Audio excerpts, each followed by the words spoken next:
નમસ્કાર, સ્વાગત છે આપનું મંતવ્ય લાઈવમાં. સમાચારોની સાથે હું છું જિજ્ઞાસા. એક મહત્વપૂર્ણ સમાચાર પર નજર કરીશું. કોરોના મહામારી વચ્ચે દેશભરમાં અનલોક 3ની નવી ગાઈડલાઈન જાહેર કરી દેવામાં આવી છે અને આ નવી ગાઈડલાઈન પ્રમાણે નાઇટ કર્ફ્યુ હટાવી દેવામાં આવ્યો છે.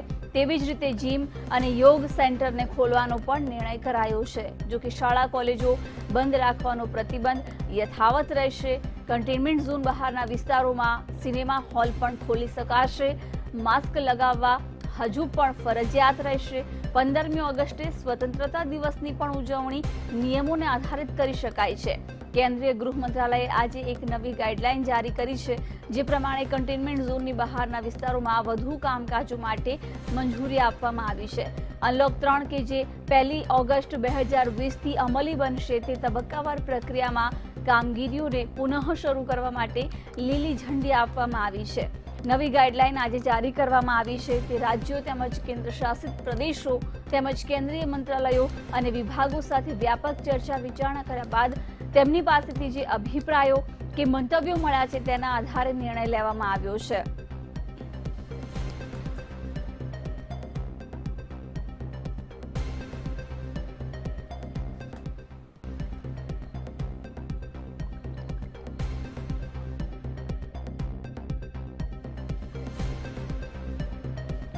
તો અનલોક 3ની ગાઈડલાઈન જાહેર કરી દેવામાં આવી છે. સ્થિતિની સમીક્ષા બાદ સિનેમાઘર ખુલે તેવી પણ શક્યતા છે. આ સિવાય સામાજિક, ધાર્મિક, રાજકીય અને સાંસ્કૃતિક કાર્યક્રમો પર અનલોક 3 દરમિયાન પણ પ્રતિબંધ જ રહેશે. કન્ટેનમેન્ટ ઝોનમાં પ્રતિબંધ પર કોઈ છૂટછાટ નથી આપવામાં આવી.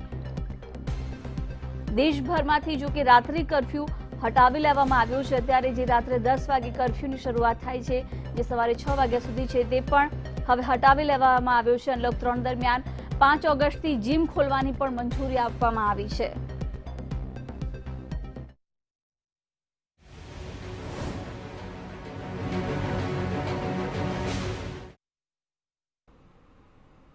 અને હવે વાત કરીશું વેલકમ રાફવે.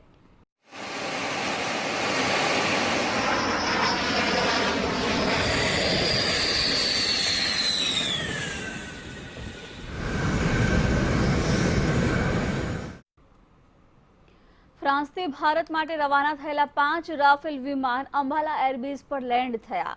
હિન્દ મહાસાગરમાં સૌથી પહેલા ભારતીય સીમામાં પ્રવેશ કરતાની સાથે જ રાફેલ વિમાનોનું આઈએનએસ કોલકાતાએ સ્વાગત કર્યું.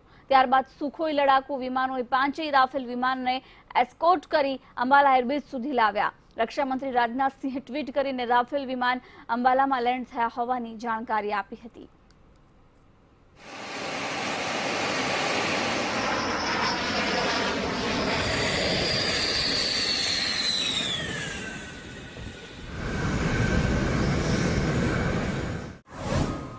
આતુરતાનો આવ્યો અંત.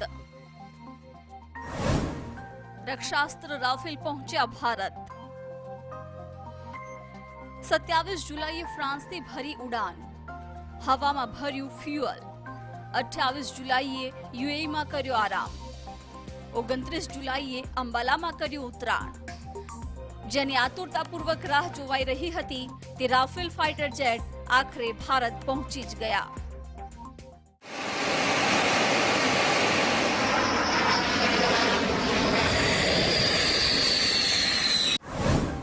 હિન્દ મહાસાગરમાં પાઠવાઈ શુભેચ્છા. આઈએનએસ કોલકાતાએ રાફેલ પાયલટ સાથે કરી વાત. ભારતીય જળસીમામાં પ્રવેશ કરવાની સાથે જ ઇન્ડિયન નેવી વોરશિપ આઈએનએસ કોલકાતાએ સૌથી પહેલા રાફેલ પાયલટ હરકિરતસિંહ સાથે વાતચીત કરી. શુભેચ્છાઓ મેળવ્યા બાદ રાફેલ પોતાની અંબાલા તરફની આગે કૂચ કરી રહ્યા હતા. ત્યાં જ ઇન્ડિયન એરફોર્સના સુખોઈ ફાઇટર જેટે એરો ફોર્મેશનમાં જોડાઈને સ્વાગત કર્યું. ભારતની હવામાં રાફેલના ફોર્મેશનનો એ અદ્ભુત નજારો દરેક દેશવાસીને ગૌરવ અપાવી રહ્યો હતો.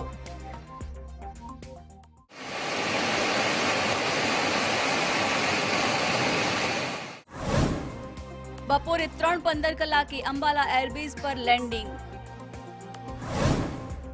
અંબાલાના આકાશ રાફેલ ગર્જનાથી ગુંજી ઉઠ્યું. એક પછી એક એરસ્ટ્રીપ પર સફળ ઉતરાણ. બપોરે લગભગ 3:15 કલાકે અંબાલા એરબેઝ પર ઉતર્યા છે. રાફેલે થોડીવાર સુધી અંબાલાના આકાશમાં ગર્જના કરતા ઉડાન ભરી અને પછી એરબેઝ પર સ્મૂથ લેન્ડિંગ કર્યું. પાંચેય રાફેલ એક જ એરસ્ટ્રીપ પર એક પછી એક કરીને લેન્ડ થયા. ભારતના સૈન્ય ઇતિહાસનો નવો યુગ. સંરક્ષણ પ્રધાન રાજનાથસિંહે કર્યું ટ્વીટ. રક્ષામંત્રી રાજનાથસિંહે રાફેલના લેન્ડિંગના તરત પછી ટ્વીટ કરી લખ્યું કે ભારતની જમીન પર રાફેલનું ઉતરવું સૈન્ય ઇતિહાસમાં એક નવા યુગની શરૂઆત છે. હું વાયુસેનાને અભિનંદન આપું છું.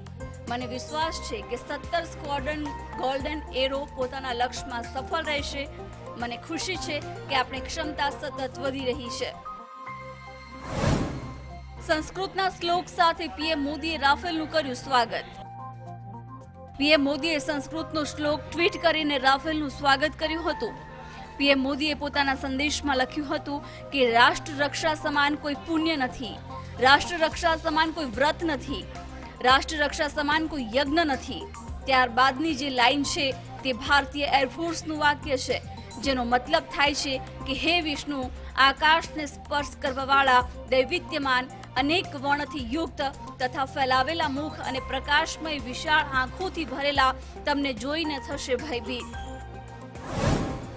એરફોર્સના જાંબાઝોનું એરફોર્સ પર સ્વાગત. છેલ્લે જ્યારે સાંજે 5 કલાક અને 8 મિનિટે એરફોર્સે જ્યારે જાંબાઝોનો વિડીયો પોસ્ટ કર્યો ત્યારે દરેક ભારતીયની છાતી ગદગદ થઈ ગઈ. રાફેલના એ જાંબાઝોએ ફ્રાન્સથી સીધા જ ભારતની સફળ ઉડાન ભરીને દેશવાસીઓને આજે આ દિવસની ભેટ ધરી. બ્યુરો રિપોર્ટ, મંતવ્ય ન્યૂઝ.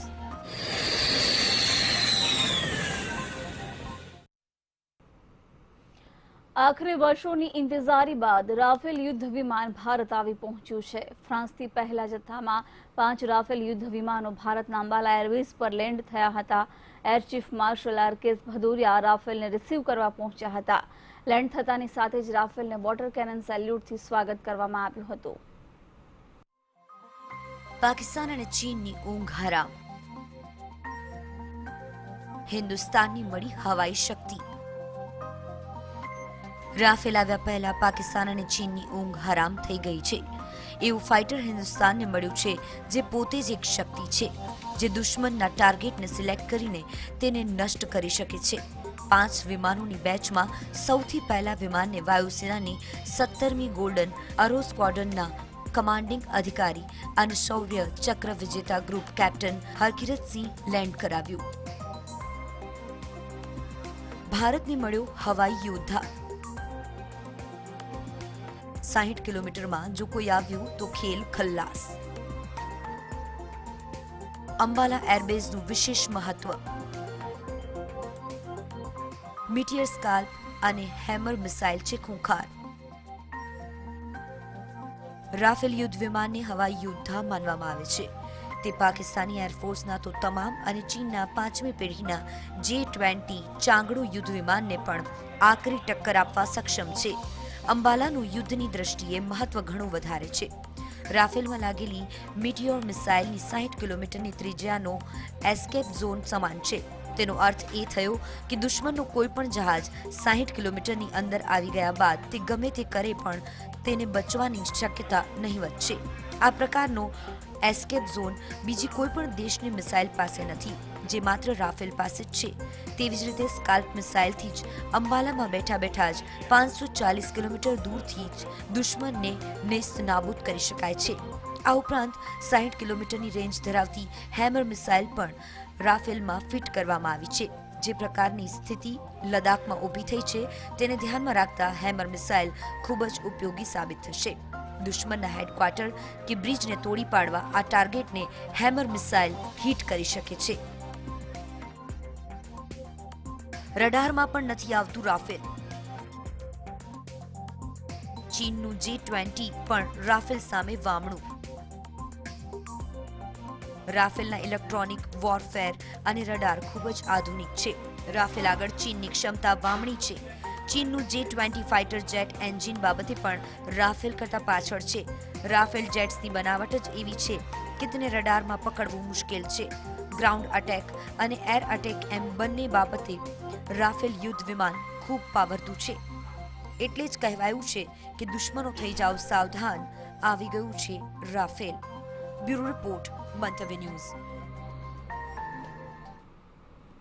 તો આ સાથે જ મંતવ્ય લાઈવમાં હાલ રોકાઈશું એક બ્રેક માટે.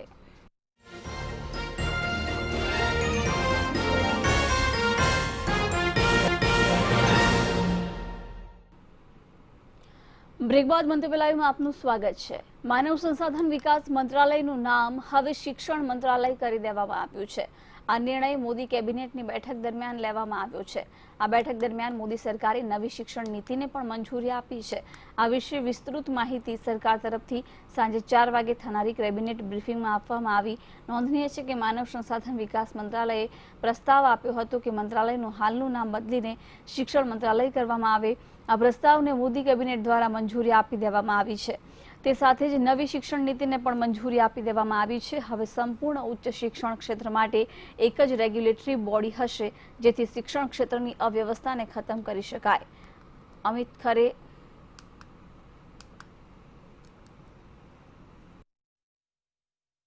आज ऐतिहासिक दिन है. 34 साल के बाद देश को एक नई शिक्षा नीति मिली है. एक बहुत बड़ा इसमें निर्णय है, वो है कि जो बुनियादी शिक्षा होती है, जो बच्चे 6 से 9 वर्ष के होते हैं, जो कक्षा 1 से 3 में पढ़ते हैं, उनके लिए बेसिक लिटरेसी यानी कि साक्षरता, बेसिक न्यूमरेसी जो संख्या ज्ञान होता है, इन दोनों चीज़ों के ऊपर फोकस करते हुए एक नेशनल मिशन सेटअप किया जाएगा जो सिर्फ इस चीज़ के ऊपर फोकस. परामर्श किया गया हो, शिक्षा मंत्रियों से, देश के शिक्षा मंत्रियों से समय समय पर लगातार विचार विमर्श किया गया हो, देश के सभी राज्यों के शिक्षा विभागों के साथ परामर्श किया गया हो, जनप्रतिनिधियों के साथ लगातार बात की गई हो और राज्यसभा और लोकसभा के सांसदों के साथ प्रदेश वाइज लगातार सुबह से शाम तक इन नीतियों पर, इनके एक एक विषय पर परामर्श और चर्चा की गई हो. संभवतः देश के इतिहास में ये पहली बार ऐसा हुआ. કેન્દ્રમાં મોદી સરકારે શિક્ષણ નીતિમાં ફેરફાર કરવાનો મહત્વનો નિર્ણય લીધો છે, જે હેઠળ આજે કેબિનેટમાં નવી શિક્ષણ નીતિને મંજૂરી પણ મળી ગઈ છે. કેન્દ્રીય સૂચના અને પ્રસારણ મંત્રી પ્રકાશ જાવડેકરે આ અંગેની માહિતી આપતા જણાવ્યું કે 34 વર્ષથી શિક્ષણ નીતિમાં પરિવર્તન થયું ન હતું. આથી આ વર્તમાન નિર્ણય મહત્વપૂર્ણ છે. આ સંદર્ભે સરકાર દ્વારા નવી શિક્ષણ નીતિની વિગતવાર માહિતી પણ આપવામાં આવી હતી. દેશની શિક્ષણ નીતિમાં મોટા પાયે ફેરફાર. પ્રાથમિકથી લઈ ઉચ્ચતર માધ્યમિક સુધી બદલાવ. નવી શિક્ષણ નીતિ હેઠળ શાળામાં એજ્યુકેશનથી માંડીને હાયર એજ્યુકેશન સુધી મોટા અને મહત્વના ફેરફારને મંજૂરી આપવામાં આવી છે. હાયર એજ્યુકેશન માટે સિંગલ રેગ્યુલેટર રહેશે, જેમાં લો અને મેડિકલ એજ્યુકેશન સામેલ નથી કરવામાં આવ્યા. હાયર એજ્યુકેશનમાં 2035 સુધી 50% GER પહોંચવાનું લક્ષ્ય છે. મલ્ટિપલ એન્ટ્રી એક્ઝિટ સિસ્ટમ લાગુ. विद्यार्थियों हित में महत्वपूर्ण निर्णय. और जब हमने इसको पब्लिक डोमेन में डाला था, उसके बाद भी 2,25,000 के करीब सुझाव आए.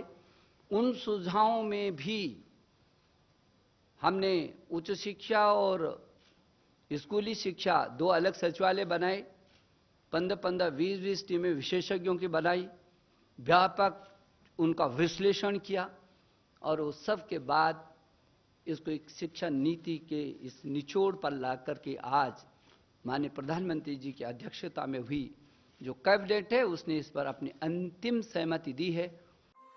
આ સાથે નવી શિક્ષણ નીતિમાં મલ્ટિપલ એન્ટ્રી એક્ઝિટ સિસ્ટમ લાગુ કરવાનો નિર્ણય લેવાયો છે. વર્તમાન વ્યવસ્થામાં 4 વર્ષ એન્જિનિયરિંગ કર્યા પછી કે 6 સેમેસ્ટર કર્યા બાદ જો આગળ અભ્યાસ ન કરી શકાય તો એના માટે કોઈ ખાસ ઉપાય નથી. જ્યારે મલ્ટિપલ એન્ટ્રી એક્ઝિટ સિસ્ટમમાં 1 વર્ષ પછી સર્ટી, 2 વર્ષ પછી ડિપ્લોમા અને 3-4 વર્ષ પછી ડિગ્રી મળી જશે. વિદ્યાર્થીઓના हितમાં આ મહત્વનો નિર્ણય લેવાયો છે. मुझे भरोसा है कि जो ये हमारी शिक्षा नीति है, ज्ञान, विज्ञान, अनुसंधान, नवाचार, प्रौद्योगिकी से युक्त, संस्कारक्षम, मूल्यपरक, हर क्षेत्र में हर परिस्थिति का मुकाबला करने वाली पूरी दुनिया के लिए भारत में ज्ञान की महाशक्ति के रूप में उभर करके आएगी। રિસર્ચના વિદ્યાર્થીઓ માટે 4 વર્ષ ડિગ્રી પ્રોગ્રામ, નોકરીમાં જતા વિદ્યાર્થી માટે 3 વર્ષ ડિગ્રી પ્રોગ્રામ. આ સિવાય નવી શિક્ષણ નીતિ હેઠળ જે રિસર્ચમાં જવા ઈચ્છતા હશે તેઓ માટે 4 વર્ષનો ડિગ્રી પ્રોગ્રામ રહેશે. નોકરીમાં જવા ઈચ્છતા લોકો 3 વર્ષનો ડિગ્રી પ્રોગ્રામ કરી શકશે, પરંતુ રિસર્ચમાં જવા ઈચ્છતા 1 વર્ષ માટે એમએની સાથે 4 વર્ષના ડિગ્રી પ્રોગ્રામ પછી પીએચડી કરી શકે છે, જે માટે એમફિલની જરૂરત નહીં રહે. બ્યુરો રિપોર્ટ, મંતવ્ય ન્યૂઝ. એક મહત્વના સમાચાર પર નજર કરીશું. દેશમાં સતત કોરોનાનું સંક્રમણ વધી રહ્યું છે. પોઝિટિવ કેસનો આંકડો પણ ઝડપથી વધી રહ્યો છે. કોરોના બેકાબુ બની રહ્યો છે. આજે પણ 47,000 પાર કોરોના કેસ દેશમાં નોંધાયા છે. છેલ્લા 24 કલાકની અંદર વધુ 47,106 કેસ નોંધાયા છે. દેશમાં કોરોનાનો આંક 15,79,000 પાર કરી ગયો છે. 26,300 લોકોએ કોરોનાને માત આપી છે. વધુ વિગતો મેળવીશું સંવાદદાતા કેતન જોશી પાસેથી. કેતન, શું વિગતો? જિજ્ઞાસા, કોરોનાની જે સંખ્યા છે દિવસે ને દિવસે વધી રહી છે અને ખાસ કરીને મહારાષ્ટ્રની જો વાત કરીએ તો મહારાષ્ટ્રમાં 9211 કેસ આવ્યા છે, પરંતુ સૌથી ચિંતાજનક સ્થિતિ એ કહી શકાય કે આંધ્રપ્રદેશમાં પહેલી વખત 10,000 પાર કેસ નોંધાયા છે, જે ઘણું જ ચિંતાજનક કહી શકાય. કારણ કે મહારાષ્ટ્ર એક એવું રાજ્ય હતું કે જ્યાં સતત 9,000થી વધુ કેસો રહેતા હતા, પરંતુ આંધ્રપ્રદેશમાં પણ હવે મહારાષ્ટ્ર કરતાં પણ વધારે કેસો નોંધાવાનું શરૂઆત થઈ ચૂકી છે, જે ચિંતાજનક કહી શકાય. બીજી તરફ ગઈકાલે પણ 49,000થી વધુ કોરોના કેસ ભારત ખાતે નોંધાયા હતા અને હવે આજે પણ 47,106 કેસ નોંધાઈ ચૂક્યા છે અને હજુ વેસ્ટ બંગાળ તરફથી કોઈ માહિતી નથી મળી. એટલે વેસ્ટ બંગાળના જો કેસોની સંખ્યા જો ઉમેરવા જઈએ તો ચોક્કસથી ગઈકાલ જેટલા કેસો નોંધાઈ શકે છે. એટલે સતત ભારતમાં જે કેસોની સંખ્યા જે છે 45,000થી વધુ રહી રહી છે, જે ચિંતાજનક કહી શકાય. બીજી તરફ અનલોક 3ની જે જાહેરાત કરવામાં આવી તેમાં ઘણી જ છૂટછાટ આપવામાં આવી છે, પરંતુ સોશિયલ ડિસ્ટન્સિંગનું જે પાલન નથી થઈ રહ્યું સમગ્ર દેશમાં અનેક જગ્યાએ, તેના કારણે આ કેસો સતત વધારો થઈ રહ્યો છે. બિલકુલ કેતન, આભાર સમગ્ર માહિતી આપવા બદલ. તો સતત કેસો વધી રહ્યા છે. કોરોનાને પગલે 700થી વધુ લોકોએ આજે જીવ ગુમાવ્યા છે.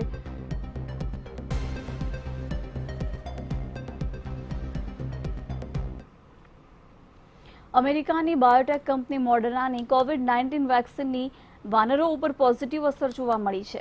આ વેક્સિને વાનરોના નાક અને ફેફસામાં સંક્રમણને રોકી દીધું છે. વેક્સિનના પરીક્ષણોના વધુ પરિણામો પર સૌની નજર રહેલી છે, કારણ કે વેક્સિનનું સફળ પરીક્ષણ જ વિશ્વને કોરોનાથી બચાવી શકશે. અમેરિકાની મોડર્નાને મળી વધુ સફળતા. વાનરોમાં વેક્સિનની પોઝિટિવ અસર. સંક્રમણ તો અટકાવ્યું જ, પણ ફેફસામાં ધાર્યા પરિણામ. કોરોના વાયરસની વેક્સિન વાંદરા પર કરેલા ટ્રાયલમાં પૂર્ણરૂપે અસરદાર રહી છે.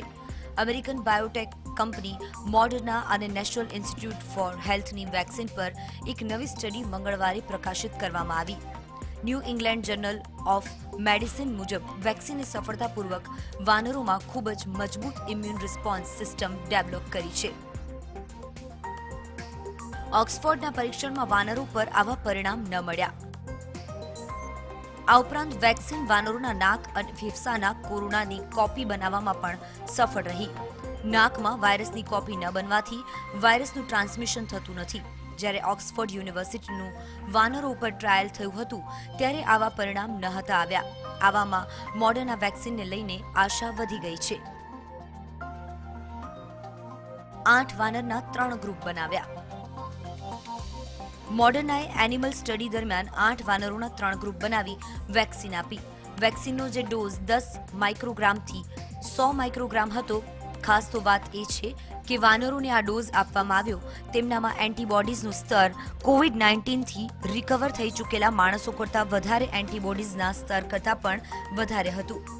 રસીના ઉપયોગને લીધે વાનરોમાં પણ નોંધપાત્ર સંખ્યામાં રોગ પ્રતિકારક કોશિકાઓ એટલે કે ટી સેલ બન્યા છે.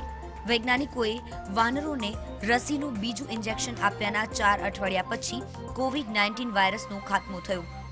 વાયરસ સીધા ફેફસામાં, નાક અને નળી દ્વારા ફેલાયો હતો.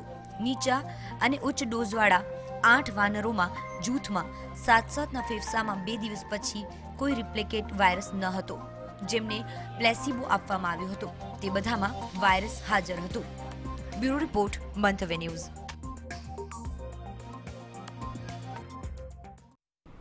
અમેરિકાના રાષ્ટ્રપતિ ડોનાલ્ડ ટ્રમ્પે ફરી એકવાર હાઇડ્રોક્સીક્લોરોક્વિન દવાનો બચાવ કર્યો છે. તેમણે કહ્યું છે કે દવા કોરોનાના શરૂઆતના સ્ટેજમાં બચાવે છે. ઘણા મેડિકલ વર્કર તેની સાથે સહમત પણ છે. મે મહિનામાં ટ્રમ્પે કહ્યું હતું કે તે રોજ હાઇડ્રોક્સીક્લોરોક્વિન લઈ રહ્યા છે. ટ્રમ્પ તેને ગેમ ચેન્જર દવા ગણાવે છે. ટ્રમ્પે કહ્યું કે કોરોનાની રસી તૈયાર થયા પછી અમેરિકા બીજા દેશોમાં તેને સપ્લાય કરી શકે છે. એક રિપોર્ટ મુજબ અમેરિકા આ વર્ષના અંતમાં અથવા 2021ની શરૂઆતમાં રસી બનાવી લે તેવી શક્યતા છે.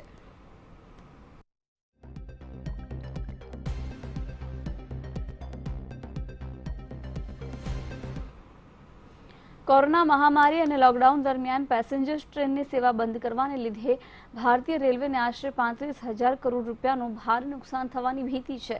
હાલમાં રેલવે 230 સ્પેશિયલ ટ્રેનોનું સંચાલન કરી રહી છે. રેલવે બોર્ડનું કહેવું છે કે રેલવેનું સંચાલન માલગાડીના સંચાલનથી થતી આવકને આધારે કરવામાં આવી રહ્યું છે.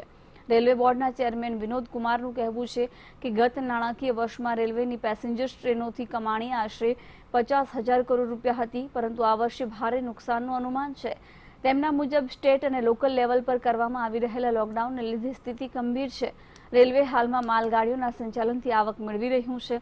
યાદવનું કહેવું હતું કે ગત નાણાકીય વર્ષની સરખામણીએ આ સેગમેન્ટમાં આવકનું પ્રમાણ 50% વધ્યું હોવાનું અનુમાન છે. એવામાં પેસેન્જર ટ્રેનોના વિભાગમાં થયેલા નુકસાનને પહોંચી વળવા માટે રેલવે એના માલગાડી વિભાગ પર આધાર રાખી રહ્યું છે.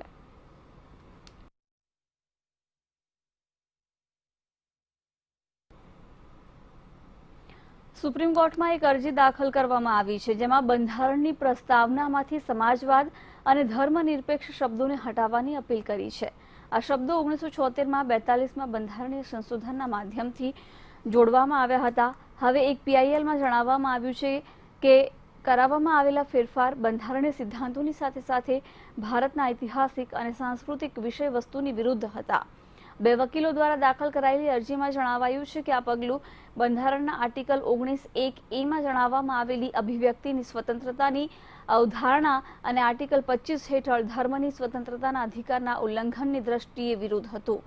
અરજીમાં 42માં બંધારણીય સુધારણા અધિનિયમ 1976ની કલમ 2A દ્વારા બંધારણની પ્રસ્તાવનામાં સામેલ શબ્દો સમાજવાદ અને ધર્મનિરપેક્ષને હટાવી દેવા માટે યોગ્ય આદેશ આપવાની અપીલ કરવામાં આવી છે.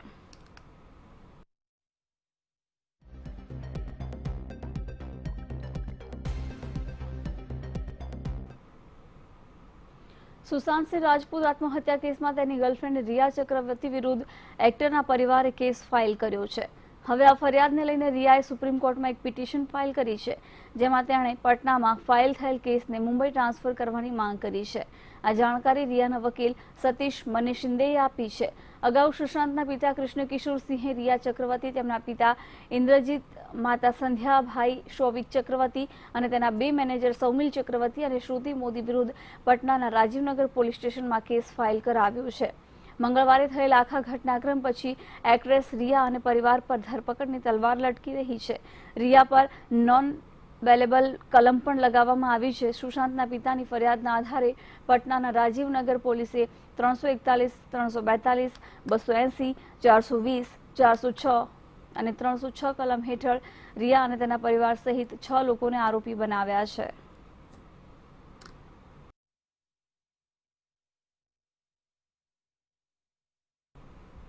તો મંતવ્ય લાઈવમાં અત્યારે બસ આટલું જ. મને આપશો રજા. નમસ્કાર.